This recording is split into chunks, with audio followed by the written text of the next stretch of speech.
Well, hello everyone and welcome back to the River Tweed series. A big hello to all my regular viewers and a warm welcome to any new viewers here for the first time. This particular episode begins in the mill town of Innerleithen. So without further ado, let's get started. In the Scottish Gaelic language, Inner means the confluence, and it refers to the confluence of Leithen water with the Tweed. At this point, the Tweed is flowing precisely west to east, and the Leithen flowing north to south. This merging of the two rivers causes quite an interesting arrangement of islands, water channels and gravel banks. Staying with the river, two bridges cross the Tweed here at each end of the town. The first is the Tweed Bridge linking the A72 with the B709 and built in 1886. It replaced an earlier wooden bridge built in 1830 by James Jardine. The second bridge at the east end of the village is a disused railway bridge built in 1866 and identical to the rail bridge seen earlier crossing the Tweed at Credrona, built 2 years earlier. Both are used for pedestrian use today. The area occupied by the town today has had settlements from the Iron Age as well as a Roman camp. Pern Hill Fort sits on the top of the hill above the town and was quite substantial in its day. The town itself is said to have been founded by Saint Ronan, an Irish monk in 737, when he passed through the valley. He arrived by coracle. At that time, the best way to travel would have been in a coracle or small boat, using the river as a highway. Bear in mind that most of Scotland was a dense forest at that time, the Caledonian forest. Innerleithen was part of the parish of Traquair during its medieval history. In the 1100s it was recorded as being Innerleithen, and then when the Stuarts took over at Traquair it was Henderleithen. It wasn't until the Victorian Industrial Revolution that the town grew into an industrial town. At one point, Innerleithen had 5 woolen mills. The last mill to close was Carley Mill, which produced cashmere wool and closed in 2013. There is a huge industry hereabouts in the sport of mountain biking, and that is supported by the Forestry Commission, the other main industry here today. Many of the shops here are selling clothing or accessories for mountain bikers and various other outdoor pursuits. At the end of the main street is Robert Smale's Printing Works, which is a museum but also a fully working Victorian letterpress printing works. Because of the limited space to visit, you have to book ahead, and it can only be viewed on a 90-minute guided tour. You're not free to wander. In the winter months, it opens Thursday to Saturday. As with many of the border towns, Innerleithen has retained its independent high street traders.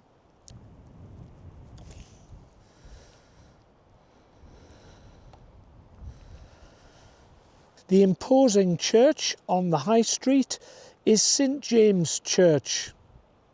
It was built in 1881 to a design by Edinburgh architect John Biggar. It was built with money bequeathed by the 7th Earl of Traquair, Charles, and his sister Louisa Stuart. It was erected as a monument to them and has a similar appearance to Tweedsmuir Kirk, in my opinion, in that its walls are built in dark stone with lighter cornerstones and features. A renowned local builder, Robert Matheson, carried out the construction.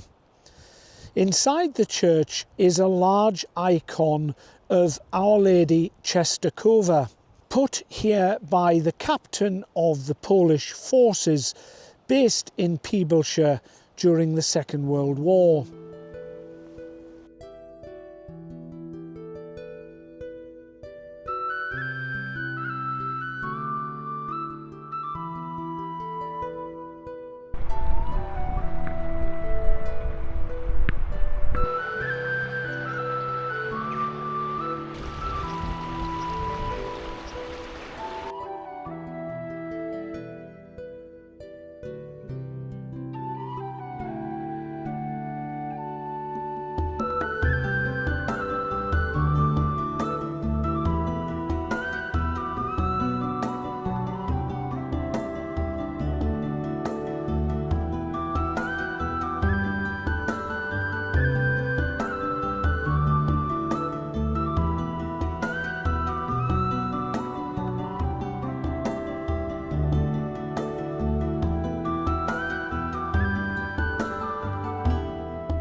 The Tweed leaves the eastern edge of the town flowing under the Innerleithen rail bridge.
And meanders along the south side of the A72 for 5 miles until it reaches the Walkerburn Bridge.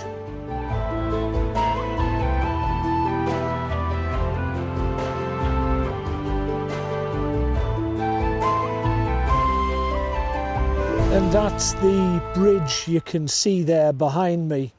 And if you can hear certain industrial noises in the background, that's because there's an industrial unit literally just on the other bank of the river. This was originally a footbridge built in 1867 to link the village with the railway station on the south side of the river. It was converted into a road bridge in 1914. Prior to 1867, the river crossing here was a ford crossing for horse-drawn vehicles, and a ferry transported foot passengers. The village gets its name from Walkerburn, which trickles down the valley between Kearney Law and Cairn Hill and into the Tweed at the west end of the village. Incidentally, looking at the river today, there's no way I'd like to even attempt a ford crossing across here. You can see why. I don't know whether you can see just under the bridge there is a sort of an area which may be where the river's not too deep, but it's flowing that fast today that even a horse and cart crossing there, you know, prior to the 1800s, it would have been swept away. And I guess the ferry would have been a rope across the river and then a hand-drawn affair across the river. But as I said, there's no way I would want to attempt to cross. I mean, that is extremely fast-flowing. Due to all the snow that was here last week, the meltwater which has filled the river and turned it into a torrent, I must say. During the medieval period, cloth was produced all through the Tweed Valley by crofters. The crofter farmed his own sheep, usually on common land or as part of an estate. That would be Traquair hereabouts. The whole community helped with shearing and then preparing the wool for weaving. Part of that process is known here in the borders as walking. Wool walking is a traditional Scottish technique for finishing wool fabric by hand. It involves soaking, beating and kneading the fabric to make it denser, softer and more durable. The crofters would have used the burn to walk the wool, and that is where the name Walkerburn came from. The Tweed is too fast flowing, as I've just been saying earlier, and far too dangerous for trying to process the wool. whereas the burn would have been a more gentle trickle and ideal for that purpose. Once again, hill forts are present on the hills, both on the north and south sides of the river. Their presence in such numbers all along the Tweed Valley lends more evidence to how important the Tweed was from the end of the Ice Age and still is today. Walkerburn, as we see it today, grew due to the industrial woolen mills, which began in the mid-1800s. 10 miles to the east is Galashiels, which today is a large industrial town, but back in the 1600s it was a village with a colony of weavers. The Ballantyne family were part of that colony, and it was one of their descendants that established the first industrial mill here in Walkerburn. The Ballantynes were respected across the borders as master weavers. One of the most skillful producers of tweed cloth was Henry Ballantyne. In 1846 he was looking to build a new mill and identified the confluence of Walkerburn and the Tweed as an ideal spot. The bend in the river provided an easy task to install sluice gates here to divert the river to power the mill. Work began building the mill, villas for the Ballantyne family, and 115 houses for the workers. The first to be built were those in Plora Terrace. Most of the workers were transferred from Galashiels and initially had to walk the 10 miles to and from Galashiels each day to work. A normal working day was 14 hours, barely leaving 6 hours to sleep after the time it would take to walk that distance. Eventually more houses were built, and in 1861 the first school was built. The railway arrived in 1866, which helped to increase Walkerburn's importance as an energetic, expanding mill village. Walkerburn in its prime had a string of independent traders, in addition to residents selling wares from the front room of their houses, and all dotted around the village. In 1904, David Ballantyne built the Ballantyne Memorial Institute in memory of his father Henry. It was to serve as a place of education and entertainment for the mill workers. The First World War took all of the male workers, leaving the women to run both Ballantyne mills that now operated in Walkerburn. Sadly, Walkerburn suffered the most percentage of casualties per population of any settlement in Scotland. The mill community supported the widows and children of the men lost. Between the two wars, the textile industry boomed, and the mills needed to expand their output. Water-powered mills were no longer adequate to keep pace with the demand, so a new hydroelectric system was installed.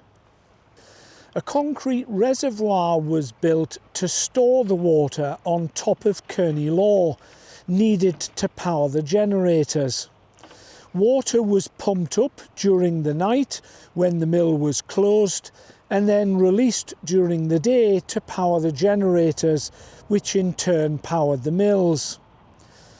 After the Second War, a large number of Eastern European workers displaced by the war operated the mills, filling the gaps left by the fallen Scottish workers. When Lord Beeching started axing the railways in 1961, it had a devastating effect on the mills, and one by one they began to close. Walkerburn benefited from the closures as its mills kept going for another 20 years. The mills here also fell victim to the decline in trade, and the last mill closed in 1988. That was the end of Walkerburn as a mill village. With various grants and European money, the village has regenerated itself somewhat. The Cabaston Farm coffee shop is well worth visiting if you are passing through. Its excellent home-baked food and barista coffees are well renowned in the area.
Well folks, that's the end of yet another episode. Literally from the side of the River Tweed. If you've enjoyed it, please give it a like. Subscribe if you haven't already done so. And as I'm saying at the end of every single episode, if you can make a one-off donation to help fund the cost of these productions, go to that blue PayPal link at the top of my homepage. But don't worry, if you haven't got any spare cash, you can still support the channel, and you do that by giving it a like, watching the video all the way through to the end, sharing the links with your friends and encouraging them to subscribe, and just generally watching the content that I put up there. That all helps the channel to grow. So I'm wishing you all the very best of health, peace and happiness, and I'll see you all again very soon in the next episode. But for now, goodbye.